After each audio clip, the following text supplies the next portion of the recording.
I will go through the maternal health ಮತ್ತು ಇದರ ಬಗ್ಗೆ we will see. Zero mission ಅಂತ ಪ್ಲಾನ್ ಮಾಡ್ತಿದ್ದಾರೆ ಮೆಟರ್ನಲ್ ಹೆಲ್ತ್ ಬಗ್ಗೆ. ಅದು ಇದೆ. ಸೌತ್ ಭಾರತದಲ್ಲೇ ಹೈಯೆಸ್ಟ್ ಇದೆ 78 ಡೆತ್. ಬಟ್ ಇಸ್ ರೆಡ್ಯೂಸ್ಡ್ ಈ ವರ್ಷ ರೆಡ್ಯೂಸ್ ಆಗಿದ್ದಲ್ಲ ಮೆಟರ್ನಲ್ ಮತ್ತು ತಮಿಳುನಾಡು ಆಂಧ್ರ ಪ್ರದೇಶ ತೆಲಂಗಾಣ ಕಂಪೇರ್ ಮಾಡಿದ್ರೆ ನಾವು ಹೈಯೆಸ್ಟ್. ಇಲ್ಲ ಕೇರಳಕ್ಕಿಂತ ನಾವು ಸ್ವಲ್ಪ ಕರೆಕ್ಟ್ ನಾವು ಜಾಸ್ತಿ ಇದ್ದೇವೆ ಇದರಲ್ಲಿ. ಬಟ್ ತೆಲಂಗಾಣ ಇದು ಗೊತ್ತಿಲ್ಲ. 78 ಇಲ್ಲ. ವಿಲ್ ಸಿ ಉಂಟು ದ್ಯಾಟ್ ನೋಡ್ತೇನೆ. ಹೌದು ಇಲ್ಲ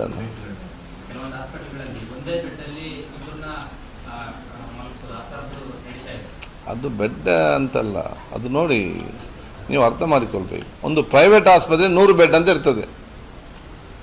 101ನೇ ಪೇಷಂಟ್ ಹೋದರೆ ಹೋಗಿ ಇಲ್ಲಿಲ್ಲ ಅಂತ ಹೇಳ್ತಾರೆ, ರಿಟರ್ನ್ ಬರ್ತಾರೆ. ನಮ್ಮ ಸರ್ಕಾರಿ ಆಸ್ಪತ್ರೆಯಲ್ಲಿ 500 ಬೆಡ್ ಇರ್ತದೆ. 505ನೇ ಪೇಷಂಟ್ ಹೋಗ್ತಾನೆ ಅಲ್ಲಿ, ಅವ್ನು ರಿಟರ್ನ್ ಕಳಿಸ್ಲಿಕ್ಕೆ ಆಗ್ತದ? ರಿಟರ್ನ್ ಕಳಿಸಿ ನೀವು ಸ್ಟಾರ್ಟ್ ಮಾಡಿದ್ರಿ ಈಗ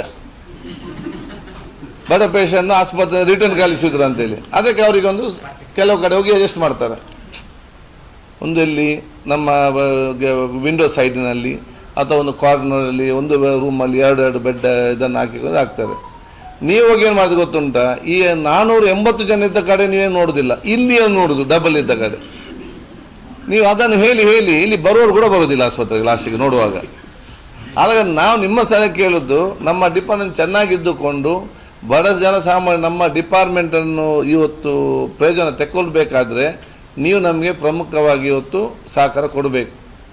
ನೀವೇ ಏನು ಹೆಚ್ಚು ಕಮ್ಮಿ ಇದೆ ನಮಗೆ ಹೇಳಿ, ನಮ್ಮ ಸರ್ಕಾರ ಉತ್ತಮ ವ್ಯವಸ್ಥೆಯನ್ನು ನೀವು ಪ್ರಚಾರ ಮಾಡಿ, ಆವಾಗ ಜನಸಾಮಾನ್ಯದ ಪ್ರಯೋಜನ ತಗೊಳ್ಳಿಕ್ಕೆ ಮುಂದೆ ಬರ್ತಾರೆ. ಇಲ್ಲದ್ರೆ ನಾವು ಎಷ್ಟೇ ಉತ್ತಮವಾದ ಟ್ರೀಟ್ಮೆಂಟ್ ಕೊಟ್ಟರೂ ಕೂಡ ಜನರು ಹಿಂದೇಟು ಆಗ್ತಾ ಇರ್ತಾರೆ. ನಾನು 2013 ಹೆಲ್ತ್ ಮಿನಿಸ್ಟರ್ ಇದ್ದಾಗ ಒಂದು ತಾಯಿ ಬಂದರು, ಬಡವರು ಒಂದು ಪ್ರೈವೇಟ್ ಹಾಸ್ಪಿಟಲ್ ನನ್ನ ಮಗನ ಅಡ್ಮಿಟ್ ಮಾಡಲಿಕ್ಕಿದ್ದೆ, ನೀವೊಂದು ಫೋನ್ ಮಾಡಿ ಅಲ್ಲಿ ನಿಮಗೆ ಕಡಿಮೆಯಲ್ಲಿ ಟ್ರೀಟ್ಮೆಂಟ್ ಮಾಡಿಸಿ ಅಂತ. ನಾನು ಹೇಳಿದೆ, ಇಲ್ಲಿ ಎಷ್ಟೇ ಫೋನ್ ಮಾಡಿದ್ರು ಕೂಡ ಒಂದು 25% ಕಡಿಮೆ ಮಾಡ್ಬೋದು. ನಿಮ್ಮ ಇದನ್ನು ಎಲ್ಲ ಆಸ್ಪತ್ರೆ ಜಿಲ್ಲಾ ಆಸ್ಪತ್ರೆ ಸೇರಿಸಿ ನಾನು ಇದಕ್ಕಿಂತ ಚೆನ್ನಾಗಿ ಟ್ರೀಟ್ಮೆಂಟ್ ಮಾಡಿಸಿ ಅಂತ ಹೇಳಿದೆ ಮಾತಾಡಿ. ಆಯ್ತಂತ ಹೇಳಿ ಹೋದರು. ಮತ್ತೆ ಫೋನ್ ಮಾಡಿ ಹೇಳ್ತಾರಂತೆ, ನನಗೆ ಅವ್ರು ಆಗೋದಿಲ್ಲ ಅಂತೇಳಿ ಚಿಂತೆ ಇಲ್ಲ, ನನ್ನ ಸರ್ಕಾರಿ ಆಸ್ಪತ್ರೆಗೆ ಹೇಳಿಕ್ಕೆ ಹೋಗೋದು ಅದು ನನಗೆ ಭಾಳ ಬೇಸರ ಆಗಿದೆ ಅಂತೇಳಿ. ಇದು ನಮ್ಮ ಜನರ ಒಂದು ಸೈಕಾಲಜಿಕಲ್ ಪ್ರಾಬ್ಲಮ್. ಯಾಕೆಂದರೆ ಅವರು ಈ ಪೇಪರ್ TV ನೋಡಿ ಅವರಲ್ಲಿ ಹೋಗಿರಲಿಲ್ಲ ಅಲ್ಲಿ ತನಕ. ಇದನ್ನು ನಿಮ್ಮದನ್ನಲ್ಲಿ TV ನೋಡಿ ಪೇಪರ್ ನೋಡಿ ಅದಕ್ಕೆ ಅವರಿಗೆ ಮೈಂಡ್ ಸೆಟ್ ಆಗಿ ಬಿಟ್ಟಿದೆ. ಸೊ ಅದನ್ನು ಬದಲಾವಣೆ ಮಾಡಬೇಕಾದ್ರೆ ನಾನಿರಲಿ, ಅಧಿಕಾರಿಗಳಿಗೆ ಎಷ್ಟೇ ಕೆಲಸ ಮಾಡಿದ್ರು ಕೂಡ ಪ್ರಯೋಜನ ಇಲ್ಲ. ನೀವು ಸರಿ ಇರಬೇಕು. ಈಗ ನಮಗೆ ನೀವು ಅದರ ಬಗ್ಗೆ ಕರೆಕ್ಟಾಗಿ ಪ್ರಚಾರ ಮಾಡಿದರೆ ಎಲ್ಲೋ ಕೂಡ ಕರೆಕ್ಟ್ ಆಗ್ತದೆ.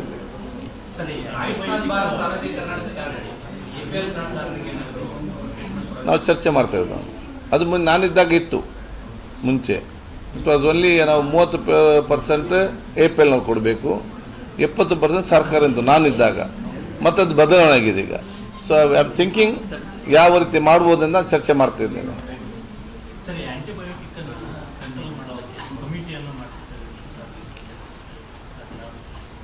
ಆಂಟಿಮೈಕ್ರೋಬಿಯಲ್ ರೆಸಿಸ್ಟೆನ್ಸ್ ಕಂಟ್ರೋಲ್ ಮಾಡೋದಕ್ಕೆ ನಾವು ಒಂದು ಕಮಿಟಿ ಮಾಡಿದ್ದೀವಿ ಸರ್. ಒಂದು ರಿಪೋರ್ಟ್ ಬರುತ್ತೆ ಸರ್, ಅದನ್ನು ಪಬ್ಲಿಷ್ ಮಾಡ್ತೀವಿ sir. Okay, will as soon as that we'll give the report. Then one thing action plan ಮಾಡ್ತಾ ಇದ್ದೀವಿ ಸರ್. ಒಂದು ಆ್ಯಕ್ಷನ್ ಪ್ಲಾನ್ ಯಾವ ಥರ ಯೂಸ್ ಮಾಡ್ಬೋದು ಅಂತ ಹೇಳಿ ಓವರ್ ಯೂಸ್ ಆಗ್ತಾ ಇದೆ ಸರ್. ಅದರಿಂದ ಸೈಡ್ ಎಫೆಕ್ಟ್ ಪ್ರಿವೆಂಟ್ ಮಾಡೋದಕ್ಕೆ action plan they want to make an action plan how to prevent it ಅಂತ ಹೇಳಿಕೊಂಡು let it come, then we'll get back to you. ಇದರ ಮಧ್ಯದಲ್ಲಿ ಒಂದು ನಮ್ಮ ಬ್ಲಡ್ ಡೊನೇಷನ್ ಕ್ಯಾಂಪ್ ಬರ್ತಾ ಇದೆ. ಎಲ್ಲ ಸಂಘ ಸಂಸ್ಥೆಯವರು ಕೂಡ ಬ್ಲಡ್ ಡೊನೇಷನ್ನಲ್ಲಿ ಅವರು ಸಕ್ರಿಯವಾಗಿ ಪಾಲ್ಗೊಳ್ಬೇಕು. ಅವರವರಲ್ಲಿ ಬ್ಲಡ್ ಕ್ಯಾಂಪನ್ನು ಹಮ್ಮಿಕೊಳ್ಬೇಕು. ಅವ್ರಿಗೆ ನಮ್ಮ ಜಿಲ್ಲಾ ಆಸ್ಪತ್ರೆ ಮತ್ತು ತಾಲೂಕು ಆಸ್ಪತ್ರೆಯಿಂದ ಏನೆಲ್ಲ ಸಹಕಾರ ಬೇಕು ನಾವು ಕೊಡ್ತೇವೆ. ಯಾರೆಲ್ಲ ಈ ಬ್ಲಡ್ ಕ್ಯಾಂಪ್ ಇವತ್ತು ಆ ಗ್ರಾಮೀಣ ಮಟ್ಟದಲ್ಲಿ ಮಾಡ್ತಾರೆ, ಅವರು ನಮಗೆ ಒಂದು ಅದರ ಮಾಹಿತಿಯನ್ನು ನಮ್ಮ ವೆಬ್ಸೈಟ್ ಮಾಡ್ತೇವೆ.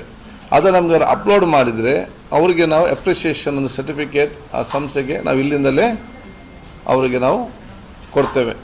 ಇದರಲ್ಲಿ ಹಾಗೆ ಸ್ನೇಕ್ ಬೈಟ್ ಆಗಿ ಯಾರಾದರೂ ಒಬ್ಬರು ಪೇಷಂಟನ್ನು ನಮ್ಮ ಆಸ್ಪತ್ರೆಗೆ ಕರ್ಕೊಂಡು ಬಂದರೂ ಕೂಡ ಅವ್ರಿಗೆ ಕೂಡ ಈ ರೀತಿಯ ಅಪ್ರಿಷಿಯೇಷನ್ ಒಂದು ಸರ್ಟಿಫಿಕೇಟ್ ಕೊಡಲಿಕ್ಕೆ ನಾವು ಇವತ್ತು ಗುಡ್ ಸಮ್ಯಾರಿಟಿ ಅನ್ನೋ ಒಂದು ಇದರಲ್ಲಿ ನಾವು ಕೊಡ್ತೇವೆ. ಯಾಕೆ ಅವರೊಂದು ಮಾನವೀಯತೆ ಕೆಲಸ ಮಾಡಿದ್ದಕ್ಕೆ ಅವ್ರು ಗುರುತಿಸಿಕೊಳ್ಳುವುದು ನಮ್ಮ ಜವಾಬ್ದಾರಿ.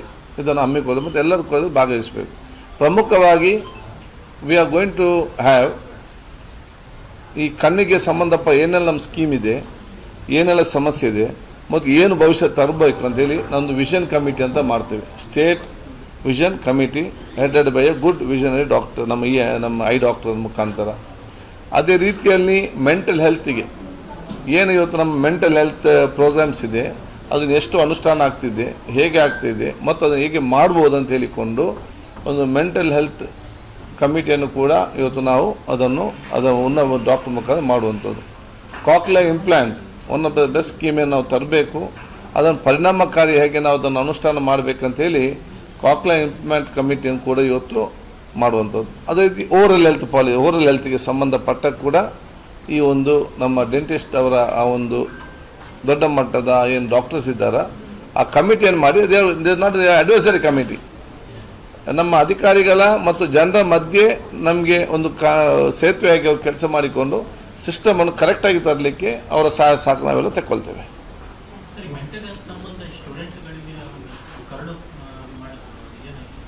ಯಾವುದು ಡ್ರಾಫ್ಟ್ ಆಗಿದೆ ಸರ್, ಫೈನಲ್ ಏನು ಮಾಡ್ತೀವಿ ಸರ್. ಸೋಷಿಯಲ್ ಮೀಡಿಯಾ ಯೂಸು ಮತ್ತು ಡಿಜಿಟಲ್ ಯೂಸ್ ಅದು ಫೈನಲ್ ಮಾಡಿ ತಮ್ಮ publish. Okay, next will get it. ಅದೇ ನಿಮ್ಮ ಸಲಹೆ ಸೂಚನೆ ಇದೆಯಾ? Your suggestions? ಈಗ ಜಯದೇವ್ ಹಾಸ್ಪಿಟಲ್ ಅಥವಾ ಕ್ಯಾನ್ಸರ್ ಹಾಸ್ಪಿಟಲ್ ಇವೆಲ್ಲ ಹಳ್ಳಿಯಿಂದ ಬೆಂಗಳೂರು ಸಿಟಿಗೆ ಬರ್ತಾ ಇದ್ದಾರೆ. ಒಂದು ತಾಲೂಕು ಲೆವೆಲ್ ಅಥವಾ ಡಿಸ್ಟ್ರಿಕ್ಟ್ ಲೆವೆಲ್ ಯಾಕೆ ಒಂದು ಕ್ಯಾಂಪ್ ಹತ್ತಿರ ಮಾಡಿ ಅಲ್ಲೇ ಟೆಸ್ಟ್ ಮಾಡಿ ಅಲ್ಲೇ ಇಲ್ಲಿ ಬರೋದು ಕಲಿಬೋದು? ನೋಡಿ, ಎಲ್ಲ ತಾಲೂಕಲ್ಲಿ ಆಗೋದಿಲ್ಲ, ಕೆಲವೊಂದು ರೀಜನ್ ಏರಿಯಾದಲ್ಲಿ ಮಾಡ್ಬೋದು. ಈಗಾಗಲೇ ಗುಲ್ಬರ್ಗ ರೀಜನ್ಗೆ ಆಗಿದೆ, ಮೈಸೂರು ರೀಜನ್ಗೆ ಆಗಿದೆ, ಇನ್ನೊಂದು ಕೋಸ್ಟಲ್ಗೆ ಮಂಗಳೂರು ರೀಜನಲ್ಲಿ ಆದರೆ ಇದೆಲ್ಲ ಕೂಡ ಇವತ್ತು ಪ್ರಯೋಜನ ಆಗ್ತದೆ. ನಾವೆಲ್ಲ ಕಡೆ ನಮಗೆ ಡಾಕ್ಟರ್ ಸಿಗಬೇಕಲ್ಲ. ಡಿಸ್ಟ್ರಿಕ್ಟ್ ಲೆವೆಲ್ ಯೂಸ್ ಮಾಡ್ಬೋದು ಅಲ್ಲ, ಜಿಲ್ಲೆಯಲ್ಲಿ ಕೂಡ 4-5 ಜಿಲ್ಲೆಗೆ ಒಂದು ಅಂತ ಮಾಡ್ಬೋದು. ಹಾಗೆ ಎಲ್ಲರಿಗೂ ಬರ್ತಾರ, ಇಷ್ಟು ಪರ್ಸೆಂಟೇಜ್ ಬರ್ತದೆ. ರೀಜನಲ್ ಏರಿಯಾಕ್ಕೆ ಒಂದು ಮಾಡಿಕೊಂಡು ಹೋಗ್ಬೋದು, ಆಗ್ತದೆ. ಈಗ ಮೈಸೂರು ಆಗಿದೆ, ಗುಲ್ಬರ್ಗ ಆಗಿದೆ, ಮುಂದೆ ಬೇರೆ ಬೇರೆ ಕಡೆ ಆಗ್ತದೆ. So develop